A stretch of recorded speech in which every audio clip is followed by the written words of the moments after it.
నమస్కారం BTV news కి స్వాగతం. ముందుగా ముఖ్యాంశాలు.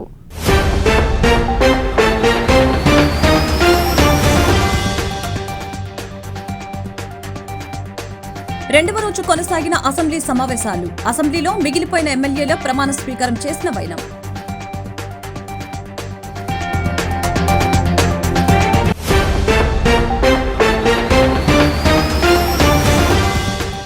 శాసనసభ సభాపతిగా ఏకగ్రీవంగా ఎన్నికైన చింతకాయల అయ్యన్న పాత్రుడు. ముఖ్యమంత్రి చంద్రబాబు, ఉప ముఖ్యమంత్రి పవన్ కళ్యాణ్, బీజేపీ పక్ష నేతలు గౌరవప్రదంగా సభాపతి స్థానంలో అయ్యన్న పాత్రుడిని కూర్చోపెట్టిన వైనం.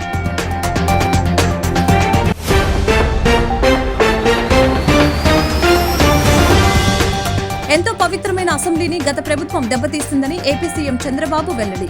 తన కుటుంబం గురించి ఇష్టానుసారంగా మాట్లాడారని ఆవేదన వ్యక్తం చేసిన చంద్రబాబు, మళ్లీ సీఎంగానే అసెంబ్లీకి వస్తానని చెప్పానని గుర్తు చేసిన చంద్రబాబు. పక్క రాష్ట్ర ముఖ్యమంత్రి చంద్రబాబుతో పోటీపడి తెలంగాణ రాష్ట్రాన్ని అభివృద్ధి సంక్షేమంలో ముందుకు నడిపే అవకాశం తనకొచ్చిందని తెలంగాణ సీఎం రేవంత్ రెడ్డి వెల్లడి. చంద్రబాబులా 18 గంటలు పనిచేస్తూ ఆయనతో పోటీ పడదామని అధికారులకు సహచరులకు చెప్పానని వ్యాఖ్య. ఆంధ్రప్రదేశ్ 16వ శాసనసభ తొలి సమావేశాలు రెండో రోజు సభ్యులు ప్రమాణ స్వీకారం చేశారు.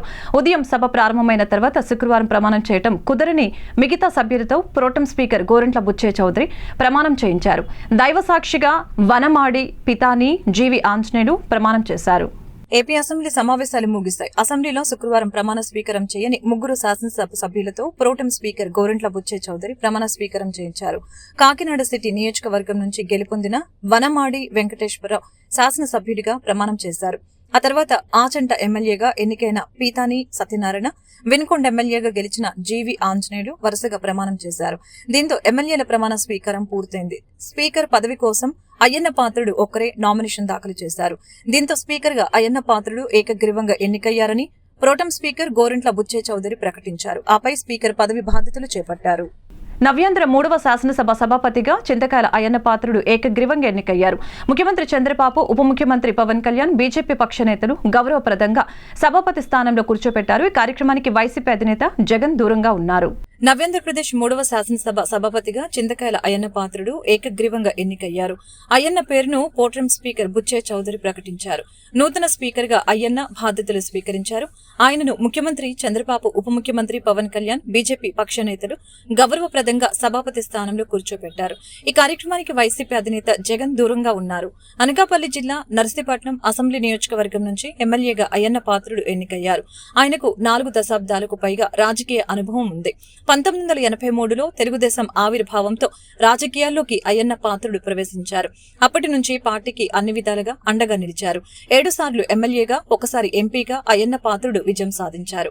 పట్టభద్రుడైన అయ్యన్న పాత్రుడు ఇప్పటి వరకు 5 సార్లు మంత్రిగా బాధ్యతలు నిర్వర్తించారు.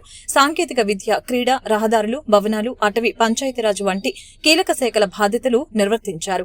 1983 నుంచి ఇప్పటి వరకు 10 సార్లు అసెంబ్లీ ఎన్నికల్లో, 2 సార్లు పార్లమెంట్ ఎన్నికల్లో అయ్యన్న పాత్రుడు పోటీ చేశారు. ఆంధ్రప్రదేశ్ శాసనసభ కార్యవిధాన కార్యక్రమ నిర్వహణ నియమావళిలోని 7వ నియమమును అనుసరించి సభాపతి పదవికి సక్రమంగా నామనిర్దేశం చేయబడిన సభ్యుల పేర్లను, ప్రతిపాదకుల పేర్లను సభకు నేను తెలియపరుస్తా ఉన్నాను. సక్రమంగా నామనిర్దేశం చేయబడిన అభ్యర్థి శ్రీ చింతకాయల అయ్యన్న పాత్రుడు గారు ఒక్కరే అయినందున సభాపతి పదవికి శ్రీ చింతకాయల అయ్యన్న పాత్రుడు గారు ఏకగ్రీవంగా ఎన్నుకోబడినట్లు ప్రకటిస్తున్నాను. శ్రీ చింతకాయల అయ్యన్న పాత్రుడు గారికి నా హృదయపూర్వక అభినందనలు తెలియజేస్తా ఉన్నాను. ఇది నాకు ఇచ్చేది.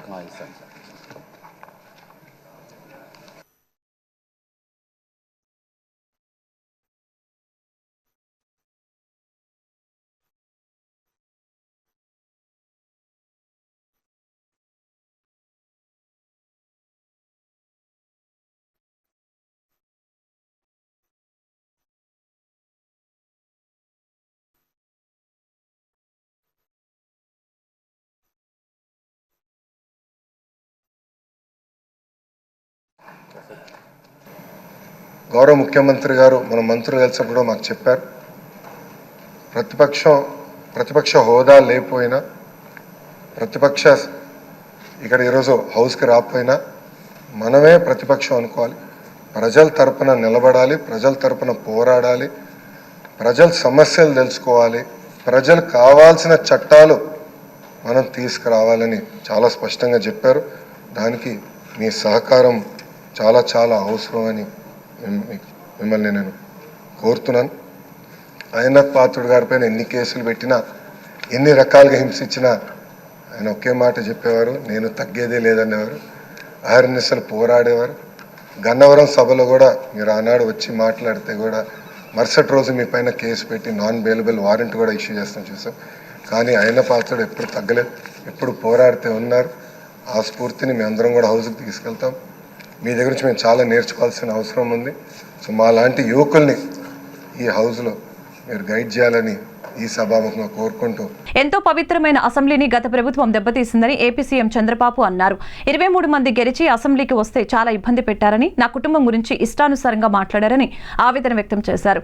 మైక్ ఇవ్వకుండా చేసి అవమానపరిచారని, సీఎంగానే అసెంబ్లీకి వస్తానని ఆ రోజే గట్టిగా చెప్పా. గౌరవ సభకు రాను, గౌరవ సభకే వస్తానని స్పష్టం చేశానని గుర్తు చేసుకున్నారు.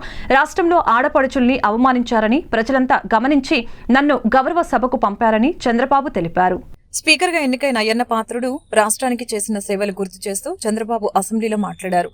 సుమారు 2.5 ఏళ్ల తర్వాత సభలో మాట్లాడిన చంద్రబాబు కాస్త ఎమోషన్ అయ్యారు.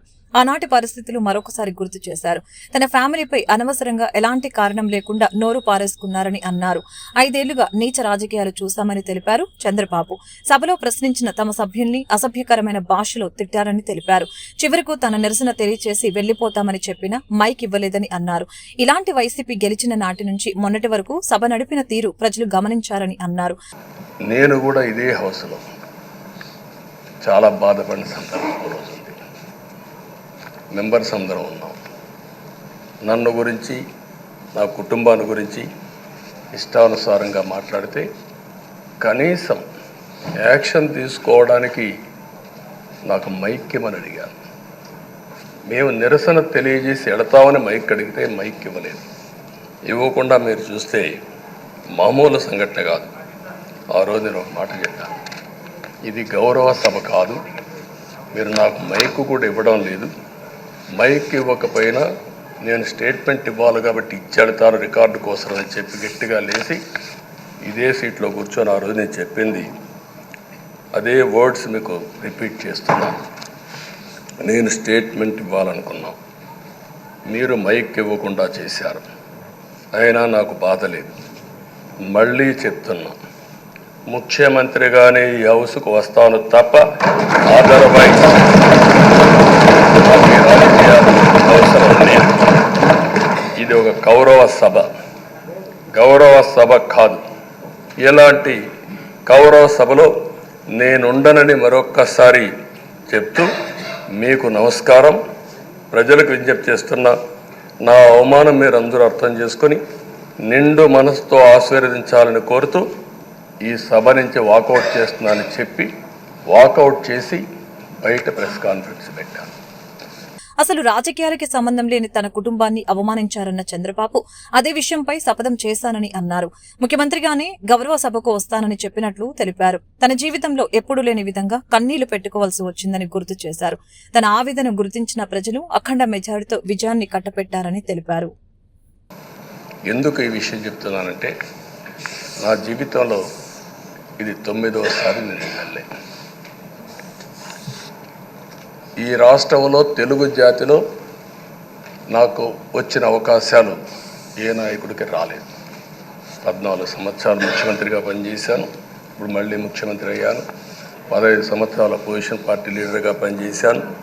కానీ తిరుపతిలో నా పైన దాడి జరిగింది. 24 క్లేమోర్ మైన్స్ నా మీద బ్లాస్ట్ చేశారు. ఆ రోజు కూడా నా కళ్ళలో నీళ్ళు రాలేదు. మొట్టమొదటిసారిగా ఎలాంటి సంబంధం లేని నా సతీమణి పైన ఆరోపణలు చేశారు. ఆ ఒక్కరిపైన కాదు, ఈ రాష్ట్రంలో ఆడపడుచులందరిపైన, గౌరవంగా బ్రతికే ఆడబిడ్డలందరినీ అవమానం చేయడం, సోషల్ మీడియాలో పెట్టడం, క్యారెక్టర్ అసాసినేషన్ చేయడం, ఇలాంటి చాలా సంఘటనలు జరిగాయి. దానికి పరాకాష్ఠగా ఆ రోజు శాసనసభ్యులు కానీ, కొంతమంది అయితే భవానీ శాసన సభలో సభ్యురాలుగా ఉండి ఎన్నో పోస్టింగ్స్ పెట్టే పరిస్థితికి వచ్చారు. మనకు గుర్తింపు రావాలంటే సమర్థుడైన ఆటగాడితో పోటీ పడాలని తెలంగాణ సీఎం రేవంత్ రెడ్డి తెలిపారు. పక్క రాష్ట్ర ముఖ్యమంత్రి చంద్రబాబుతో పోటీ పడి ఈ రాష్ట్రాన్ని అభివృద్ధి సంక్షేమంలో ముందుకు నడిపే అవకాశం నాకొచ్చింది. గతంలో నేను 12 గంటల పనిచేస్తే చాలని అనుకునేవాడిని. కానీ ఇప్పుడు మనం కూడా చంద్రబాబులా 18 గంటలు పనిచేస్తూ ఆయనతో పోటీ పడాలని అధికారులు సహచరులతో చెప్పారు. బసవ తారకం ఆసుపత్రి 24వ వార్షికోత్సవంలో సీఎం రేవంత్ రెడ్డి పాల్గొన్నారు. మనలో ఉన్న ఆట నైపుణ్యం వెలికి రావాలి, ప్రజల గుర్తింపు జరగాలంటే నైపుణ్యం కలిగిన ఆటగాడితో పోటీ పడాలి అని పెద్దలు చెప్తూ ఉంటారు. ఈరోజు పక్క రాష్ట్రంలో నారా చంద్రబాబు నాయుడు గారు ముఖ్యమంత్రిగా బాధ్యత చేపట్టిన తర్వాత అభివృద్ధిలో సంక్షేమంలో వారితో పోటీ పడి ఈ రాష్ట్రాన్ని ముందుకు నడిపించే అవకాశం నాకు వచ్చింది.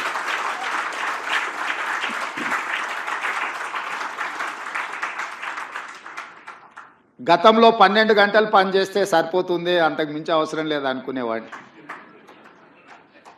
కానీ ఇప్పుడు వారు 18 గంటలు పనిచేస్తే నేను 12 గంటలతో సరిపెడితే కుదరదు. కాబట్టి మా అధికారులకు మా సహచరులకు మనం కూడా 18 గంటలు పని చేయాల్సిందే. అభివృద్ధి విషయంలో సంక్షేమం విషయంలో పోటీపడి ఈ 2 తెలుగు రాష్ట్రాలు ప్రపంచానికే ఒక రోల్ మోడల్గా నిలబడాలి అని నేను భావిస్తున్నాను. ఆ దిశగా మా ఆలోచన, మా విధానాలు, మా నిర్ణయం ఉంటుంది. శానిటరీ కార్యాలయం ద్వారా ప్రజలు పారిశుద్ధ్య సమస్యల్ని పరిష్కరించుకోవాలని ఎమ్మెల్యే సుజనా చౌదరి ప్రకటించారు. అధికారులు 24/7 ప్రజలకు అందుబాటులో ఉండి ప్రజల సమస్యల్ని పరిష్కరించాలని అధికారులను ఆదేశించారు. శనివారం 44 డివిజన్లో శానిటరీ ఇన్స్పెక్టర్ కార్యాలయాన్ని ఎమ్మెల్యే సుజనా చౌదరి ప్రారంభించారు. ఈ సందర్భంగా ఆయన మాట్లాడుతూ కార్యాలయ సిబ్బంది ఎల్లప్పుడూ ప్రజలకు అందుబాటులో ఉంటారని, ప్రజలు ఈ అవకాశాన్ని సద్వినియోగపరచుకోవాలని, పారిశుద్ధ్య సమస్యల్ని పరిష్కరించుకోవాలని అన్నారు. అధికారులు కూడా ప్రజల నుంచి వచ్చిన సమస్యల్ని పరిష్కారం కోసం కృషి చేయాలని ఆదేశించారు. ఈ కార్యక్రమంలో 44 division corporator Mylavarapu Ratnakumari, zonal commissioner Keerthana, EE Samrajyam, sanitary inspector Venugopal, Mylavarapu Durgarao, Mallela Vijayalakshmi తదితరులు పాల్గొన్నారు. 44వ డివిజన్లో శానిటరీ మున్సిపల్ కార్పొరేషన్ తరఫున శానిటరీ కార్యాలయానికి ఇనాగ్రేట్ చేయడం జరిగింది. రేపటి నుంచి ఇక్కడ మన శానిటరీకి సంబంధించిన ఆఫీసర్స్ అందరూ కూడా ఇక్కడ ఆపరేట్ చేసి ఈ డివిజన్ వరకు మాత్రం డెఫినెట్గా 24/7 అందుబాటులో ఉండి బాగా పనిచేస్తారని చెప్పి, పని చేయాలని చెప్పి కోరుకుంటూ ప్రజలందరూ కూడా వినియోగించుకోవాలి. ఏదన్నా సమస్యలు ఉంటే ఎమ్మెల్యే ఆఫీస్ నుండి కూడా ఇక్కడ రిప్రజెంటేషన్ పెడతాం. ఒక నెల రోజుల్లో వాళ్ళ ద్వారా పెడితే కోఆర్డినేట్ చేస్తారు అందరికీ. ఆ విషయం ప్రజలందరూ కూడా తెలియపరుస్తారు. విజయవాడ పశ్చిమ నియోజకవర్గం శాసనసభ్యులు సుజనా చౌదరి గారు 44వ డివిజన్లో జిఎన్ఆర్ స్కూల్లో పిల్లలందరికీ కూడా స్కూల్ బ్యాగు, షూస్, అలాగే ఇంకేం కావాలో అందుబాటులోకి అవన్నీ కూడా వాళ్ళ సుజనా చౌదరి గారి చేతుల మీద వాళ్ళ పిల్లలందరికీ అందజేయడం జరిగింది. అలాగే ఇక్కడ శానిటరీ ఆఫీస్ ఒకటి సుజనా చౌదరి గారి చేతుల మీద ఓపెనింగ్ చేయడం జరిగింది. సుజనా చౌదరి గారు గెలిచాక ప్రతి ఒక్క డివిజన్లో సమస్యల మీద దృష్టి పెట్టి పశ్చిమ నియోజకవర్గంలో రానున్న రోజుల్లో పశ్చిమ నియోజకవర్గం అభివృద్ధి దిశగా తీసుకెళ్లాలి అని చెప్పి ఒక లక్ష్యంగా సుజనా చౌదరి గారు ఈ రోజు పనిచేస్తున్నారు. గతంలో వైఎస్ఆర్సీపీ ఎల్లంపల్లి శ్రీనివాస్ గారు ఉండగా ఒక నియోజకవర్గం ఎంత దరిద్రంగా తయారైందంటే అభివృద్ధి లేక, కానీ సుజనా చౌదరి గారు నియోజకవర్గాన్ని రాష్ట్రంలోనే నెంబర్ 1 స్థాయిలో మనం అభివృద్ధి చెయ్యాలి, పశ్చిమ నియోజకవర్గం అంటే చెప్పుకునేలాగా పలానా సుజనా చౌదరి గారు గెలిచారు, నియోజకవర్గం అభివృద్ధి చెందిందని చెప్పుకునేలాగా మోడల్ గా ఒక నియోజకవర్గాన్ని తయారు చేయాలని చెప్పి ఈ రోజు ప్రతి ఒక్క డివిజన్ లో కూడా పర్యటించి సమస్యల మీద దృష్టి పెట్టి ఎక్కడేం కావాలో అన్ని కూడా సమకూరుస్తున్న ఒక గొప్ప నాయకుడు అని చెప్పి నేను తెలియజేస్తాను. ఏపీ 16వ శాసనసభ స్పీకర్గా చింతకాయల అయ్యన్న పాత్రుడు పదవి బాధ్యతలు చేపట్టారు. సమస్యల్ని సభలో ఎలా ప్రస్తావించాలో తెలుసుకోవాలని సభ్యులకు సూచించారు. 16వ అసెంబ్లీకి గుర్తింపు వచ్చేలా ఎమ్మెల్యేలందరూ సహకరించాలని విజ్ఞప్తి చేశారు. ఏపీ 16వ శాసనసభ స్పీకర్ చింతకాయల అయ్యన్న పాత్రుడు పదవి బాధ్యతల స్పీకర్ అనంతరం మాట్లాడారు. అసెంబ్లీలో మాట్లాడేటప్పుడు హుందాతనం అవసరమని స్పష్టం చేశారు. అందుకోసం అవసరమైతే శిక్షణ తరగతులు కూడా నిర్వహిస్తామని అన్నారు. సమస్యల్ని సభలో ఎలా ప్రస్తావించాలో తెలుసుకోవాలని సూచించారు. శాసనసభ కార్యకలాపాలను రాష్ట్ర ప్రజలంతా చూస్తారని, 16వ శాసనసభకు గుర్తింపు వచ్చేలా ఎమ్మెల్యేలందరూ సహకరించాలని స్పీకర్ హోదాలో అయ్యన్న పాత్రుడు విజ్ఞప్తి చేశారు. ఈ 16వ ఆంధ్రప్రదేశ్ శాసనసభకు సభాపతిగా నన్ను ఏకగ్రీవంగా ఎన్నుకున్నందుకు శ్రీ నారా చంద్రబాబు నాయుడు గారు పెద్దలు, అలాగే పవన్ కళ్యాణ్ గారు, బీజేపీ నాయకులు, తెలుగుదేశం పార్టీ శాసనసభ్యులు, బీజేపీ శాసనసభ్యులు అందరూ కలిసి ఏకగ్రీవంగా ఎన్నుకున్నందుకు వాళ్ళందరికీ ప్రతి ఒక్కరికి కూడా పేరు పేరున నా నమస్కారాలు తెలియజేస్తున్నానండి. గతంలో ఈ శాసనసభలో మనం చూసాం, నేను 42 ఇయర్స్ నుంచి నేను రాజకీయాల్లో ఉన్నా, మీకు తెలుసు, మీ అందరూ ఇప్పుడే మాట్లాడారు. అయితే ఈ స్థానం అన్నది చాలా పవిత్రమైన స్థానం. నేను మీ అందరినీ కోరేదండి, ఇక్కడ చూశాను నేను రాత్రి అన్ని దగ్గర చూస్తే మొత్తం 22 మంది మహిళా ఎమ్మెల్యేలు వచ్చారు ఈ సభలో. గత 5 సంవత్సరాల పరిపాలన చూసాం మనం. సభాపతిగా నేను మాట్లాడవచ్చో తెలియదు, కానీ రాష్ట్రం నష్టపోయింది, ప్రజలు నష్టపోయారు. ఇవాళ మీరు అందరూ ఏమనుకుంటున్నారు, కొంతమంది ఏమనుకుంటున్నారంటే మీకు పదవి వచ్చింది అనుకుంటున్నారు, ప్రజలు మీకు పదవి ఇచ్చారనుకుంటున్నారు. నా దృష్టిలో మనకి ఇచ్చింది పదవి కాదు, బాధ్యత. మనకి ఇచ్చింది ఈ టర్మ్లో మనకి ఇచ్చింది పదవి కాదు, ఒక బాధ్యత ఇచ్చారు. మన భుజస్కంధాలకు ఆ బాధ్యత పెట్టారు, ఒక నమ్మకంతో ఇచ్చారు. చంద్రబాబు నాయుడు గారు, పవన్ కళ్యాణ్ గారు, బీజేపీ కలిసిపోయి ముందుకు వచ్చారు. ఈ రాష్ట్రానికి న్యాయం జరుగుతుంది, చంద్రబాబు గారు సమర్థవంతంగా పరిపాలన చేసే శక్తి ఉంది అని ఒక నమ్మకం. ప్రజలు మనకిచ్చింది పదవి కాదు, బాధ్యత. ఈ సభలో చాలా ప్రత్యేకతలున్నాయి. మహిళా ఎమ్మెల్యేలు, ఉన్నత విద్యావంతులు, కొత్త మంత్రులు ఉన్నారు. నేను ఈ సభలో తక్కువ మాట్లాడతా, మీకు ఎక్కువ అవకాశం ఇస్తా. ప్రజలకు పనికొచ్చే విధంగా అందరం కలిసి ఈ సభను గౌరవ సభగా నడిపించుకుందాం అని అయ్యన్న పేర్కొన్నారు. ఇక ఏపీ అసెంబ్లీ నిరవధికంగా వాయిదా పడింది. ఏపీలో కూటమి ప్రభుత్వం వచ్చాక జరిగిన తొలి అసెంబ్లీ సమావేశాలు ఇవే. ఈ సమావేశాలు నిన్న జూన్ 21న ప్రారంభమయ్యాయి. 2 రోజుల పాటు జరిగిన ఈ సమావేశాల్లో ఎమ్మెల్యేల ప్రమాణ స్వీకారం స్పీకర్ ఎన్నిక చేశారు. వాళ్ళందరినీ నేను కోరేది ఏంటంటే, మీకు అవకాశాలు ఇస్తా, ఎందుకంటే మీరు కూడా మాట్లాడాలి, మీ తాలూకు వాయిస్ వినిపించాలి. మీ అందరు నేను కోరేది ఏంటంటే, ఈ హౌస్లో మాట్లాడడం అంటే హౌస్ కోసం కాదు, నా కోసం కాదు, మీకోసం కాదు, ఈ రాష్ట్రం కోసం, రాష్ట్ర ప్రజల భవిష్యత్తు కోసం మాట్లాడాలి. అంచేత ఫస్ట్ టైం ఎమ్మెల్యేస్ కూడా మగమాటలు లేకుండా మీకు అవకాశాలు ఇస్తా. అవసరమైతే హౌస్ని 2-3 రోజులు పొడిగిస్తాం, సభానాయకులు మాట్లాడి, తప్పేలే, చర్చ జరగాల. సరే, ఏ పదవిలో ఉండవచ్చు, నేను ఏ కుర్చీలోనే కూర్చోవచ్చు, నాకు జీవితాన్ని ఇచ్చిన వాడిని మర్చిపోతామా? అదే నా భావన. అదేవిధంగా మనందరూ పనిచేయవలసిన అవసరం ఉందని చెప్పి మనం చేస్తూ, అలాగే మీరందరూ కూడా నేను కోరేది ఏంటంటే, మీరు మాట్లాడింది మీ సమస్యని ప్రజెంటేషన్ చేసే విధానాన్ని నేర్చుకోవాలా. ఒక కావలిస్తే చంద్రబాబు నాయుడు పెద్దలతో మాట్లాడి మీకు ట్రైనింగ్ క్యాంప్స్ పెడదాం. ఇంతకుముందు హైదరాబాద్లో ఆ బాబు గారి టైంలో, సార్ మీకు గుర్తుందో లేదు కానీ, ఒక 4-5 రోజులు మాకు ట్రైనింగ్ ఇచ్చారు. మీరు తప్పనిసరిగా టైం తీసుకొని, సీనియర్స్ కూడా ఉన్నారు, సీనియర్స్తో కూడా మాట్లాడి మీ ప్రెజెంటేషన్ బాగా చేసి ఈ రాష్ట్ర భవిష్యత్తుతో పాటు మీ నియోజకవర్గ భవిష్యత్తుని కూడా మరి ముందుకు తీసుకెళ్ళడం కోసం మీరు ప్రయత్నం చేయవలసిన అవసరం ఉంది. 5 సంవత్సరాలు మనందరం కష్టపడి ముందుకెళ్లవలసిన అవసరం ఉందని చెప్పి మనం చేస్తున్నాను. తనకు విద్యుత్ శాఖ మంత్రిగా అవకాశం కల్పించినందుకు రాష్ట్ర ముఖ్యమంత్రి చంద్రబాబు నాయుడుకు ప్రత్యేక కృతజ్ఞతలు తెలియజేస్తున్నట్లు రాష్ట్ర ఇంధన శాఖ మంత్రి గొట్టిపాటి రవికుమార్ పేర్కొన్నారు.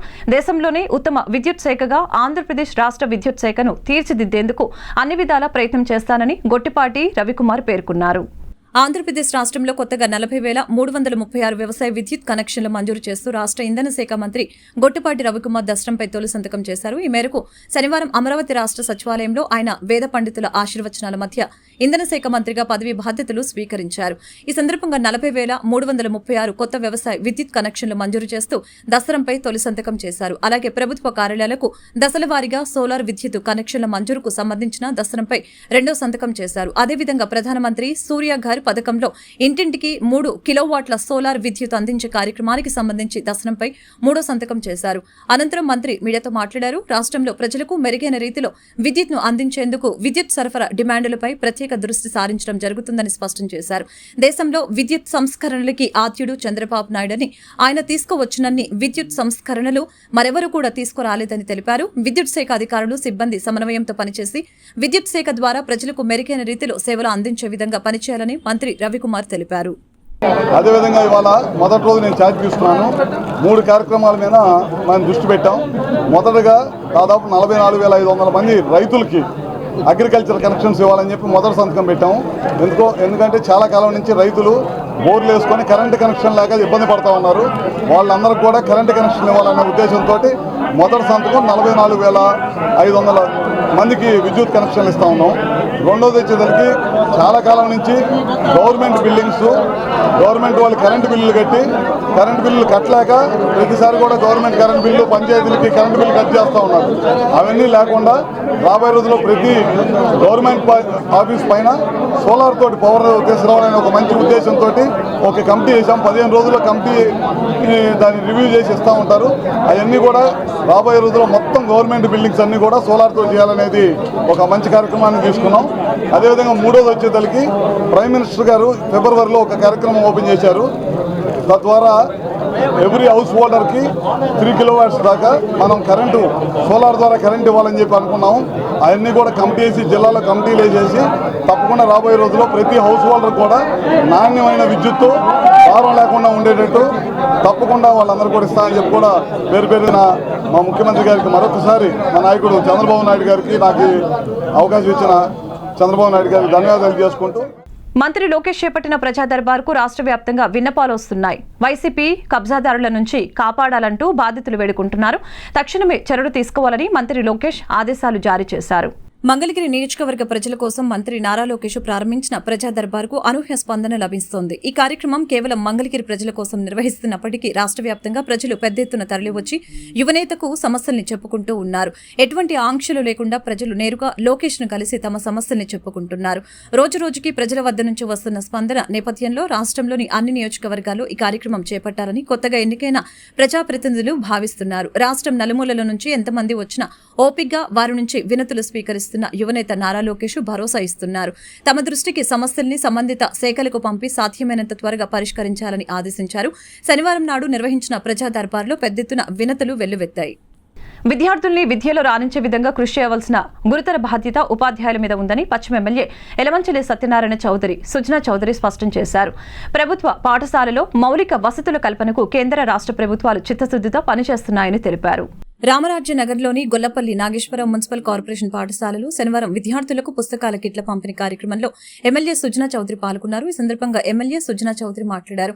కేంద్ర రాష్ట్ర ప్రభుత్వాలు పాఠశాలల అభివృద్ధికి విద్యాభివృద్ధికి కట్టుబడి ఉన్నారని తెలిపారు. వెనుకబడిన విద్యార్థులను కూడా చదువులో ముందుకు తీసుకుని రావాలని సూచించారు.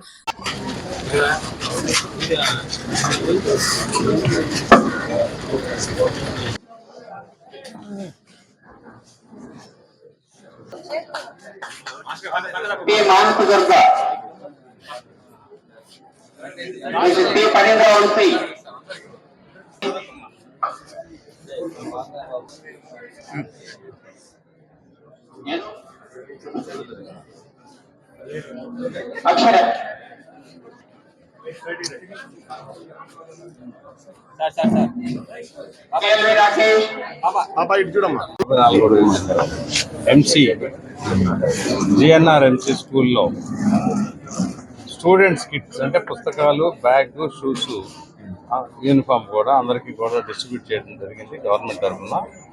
సో గవర్నమెంట్ ఎడ్యుకేషన్ మీద ఎలాగైనా ఎక్కువ ఫోకస్ చేయాలనేది కొత్త గవర్నమెంట్ ఉద్దేశం కూడా.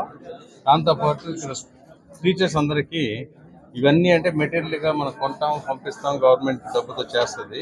టీచర్స్ శ్రద్ధగా పిల్లలకి బాగా చదువు చెప్పి కొంచెం వీక్ స్టూడెంట్స్ ఉంటే వాళ్ళని కూడా హ్యాండ్ హోల్డ్ చేసి బయటకు తీసుకురావాలని చెప్పి వీళ్ళందరూ కూడా చెప్తున్నాను. Okay, right. Corporator Mylavarapu Ratnakumari మాట్లాడుతూ విద్యార్థులు బాగా చదువుకొని తల్లిదండ్రులకి చదువుకున్న స్కూల్ కి మంచి పేరు తీసుకుని రావాలని సూచించారు. జరిగింది. అంతేకాకుండా ఇవాళ జిఎన్ఆర్ఎం స్కూల్ పరిధిలో ఉన్నటువంటి మన కిట్స్ అంటే బుక్స్ కానివ్వండి, పుస్తకాలు ఇవన్నీ ఆయన చేతుల మీద జరిగింది. మరి ఈ కార్యక్రమానికి వచ్చిన ప్రతి ఒక్కరికి ధన్యవాదాలు తెలుపుతూ ఈ కార్యక్రమం ఎంతో సక్సెస్ గా జరగడానికి సహకరించిన ప్రజాప్రతినిధులు గాని అధికారులు గాని ప్రతి ఒక్కరికి నమస్కారాలు తెలుపుతారు. కార్యక్రమంలో స్కూల్ హెచ్ఎం వివి రవికుమార్, ఎంఈఓ పివి నరసింహారావు, నాయకులు మైలవరపు దుర్గారావు, ఎస్ఎంసీ చైర్పర్సన్ ఎం రజని తదితరులు పాల్గొన్నారు. ఆకలిగా ఉన్న ప్రతి ఒక్కరికి ఆహారం అందించాలన్న లక్ష్యంతో అన్నదాన కార్యక్రమాన్ని నిర్వహిస్తున్నట్లు శంఖానాదం వెంకట్రావు పెదపూడి తెలియజేశారు. ప్రతి పౌర్ణమికి వసంత మల్లికార్జున స్వామి వారి పేరుతో అన్న వితరణ చేస్తున్నట్లు తెలిపారు. శనివారం రథం సెంటర్లో వసంత మల్లికార్జున స్వామి వారి పేరు మీద పేదలకు అన్నదాన కార్యక్రమం జరిగింది. ఈ సందర్భంగా కార్యక్రమంలో నిర్వాహకులు వెంకట్రావు మాట్లాడారు. ప్రతి పౌర్ణమికి అన్న వితరణ కార్యక్రమాన్ని చేస్తున్నట్లు తెలిపారు. అదేవిధంగా ఏరువాక పౌర్ణమి సందర్భంగా దాత వి రామచంద్ర సహకారంతో ఈ కార్యక్రమాన్ని నిర్వహిస్తున్నట్లు తెలిపారు. ప్రతి ఒక్కరూ ఆకలితో ఉండకూడదు అనే లక్ష్యంతో ఈ కార్యక్రమాన్ని నిర్వహిస్తున్నట్లు తెలిపారు. దాతలు మరింత సహకారాన్ని అందించడం ద్వారా అన్నదాన కార్యక్రమాన్ని పెద్ద ఎత్తున చేస్తామని అన్నారు. కార్యక్రమంలో వి రామచంద్ర, కాటూరి శివప్రసాద్, సాత కార్తిక్, గోలి సువర్ణ, పెదపూడి సురేష్ తదితరులు పాల్గొన్నారు.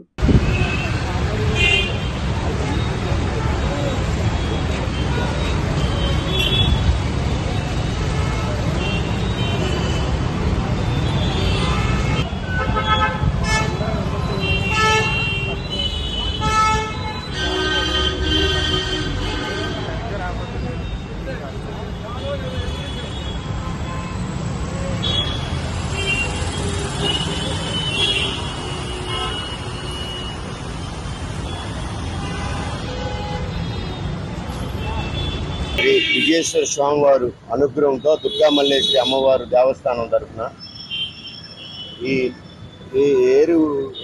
ఏరువాక పౌర్ణమి సందర్భంగా సత్యశ్యామలంగా మన రాష్ట్రం పంటలు పండి అందరూ సకల సంతోషాలతో ఆనందంగా జీవించాలనే ఉద్దేశంతో ఏరువాక పౌర్ణమి సందర్భంగా ప్రతి పౌర్ణమికి ఇక్కడ అన్న సంతర్పణ చేయబడును. ఆ అన్న సంతర్పణ చేసిన రోజు దుర్గా మల్లేశ్వరి అమ్మవారు దేవస్థానం వారు అమ్మవారు ఊరేగింపు రథయాత్ర ఉంటుంది. రథయాత్ర అయిన తర్వాత మధ్యాహ్నం 12 గంటలకి ఇక్కడ పౌర్ణమి రోజు అన్న సంతర్పణ చేయబడును. ప్రతి ఒక్కరు ఈ అన్న సంతర్పణకు సహకరించి ఇంకా విజయవంతం చేయాలని ఆ విజయేశ్వరుడు దుర్గా మల్లేశ్వరి ఆశీస్సులు మాకు ఎల్లవేళలా ఉండాలని మనస్ఫూర్తి కోరుకున్నాం.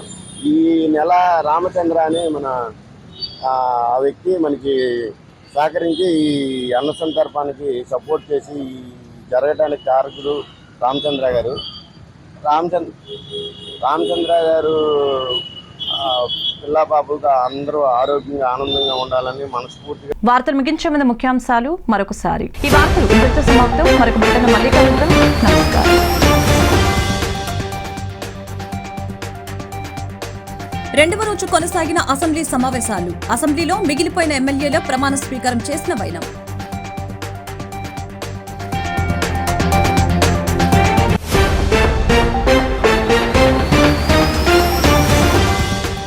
శాసనసభ సభాపతిగా ఏకగ్రీవంగా ఎన్నికైన చింతకాయల అయ్యన్న పాత్రుడు. ముఖ్యమంత్రి చంద్రబాబు, ఉప ముఖ్యమంత్రి పవన్ కళ్యాణ్, బీజేపీ పక్ష నేతలు గౌరవప్రదంగా సభాపతి స్థానంలో అయ్యన్న పాత్రుడిని కూర్చోపెట్టిన వైనం.